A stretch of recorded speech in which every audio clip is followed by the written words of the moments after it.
Not only do we study a variety of texts, but it's made me learn that I love a variety of literature. The discussion is what keeps it alive. It's all about originality and what you bring to the novel. For last year's words belong to last year's language, and next year's words await another voice. A voice suggests that if we interpret this to be the reader, that the reader is putting themselves onto it, they're adding something to it and they're keeping it alive through the way they're interpreting it. The idea of the voice is it's there for the moment. And in that sense, we give it its own life in the present, and its own specific life to that individual second. I don't think you really get inside a text until you try to rewrite it, because then you take a really close look at the words they chose. I did a creative piece for the Austen and the Brontes reading the romance module.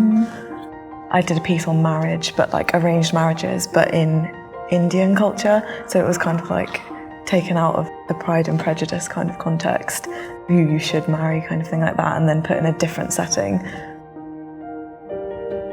The great thing about English literature is it builds up these skills of independence and self-determination, and you could do almost any role with, because you've been developing this skill of analysis, really. For out of old fields, as men saith, cometh all this new corn from year to year, and out of old books in good faith cometh all this new science that men learn. Just as an old field is made new every year with a new harvest, it's cultivated each year with a new crop. And maybe that's the same for the old books, in that each time you plough over it with your eyes, you get a new crop out of it.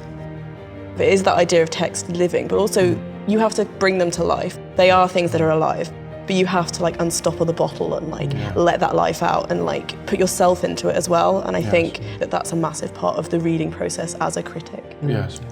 The reader is as important, if not more important, than the writer, especially now after the book's been produced, because again, the book can't live without being read.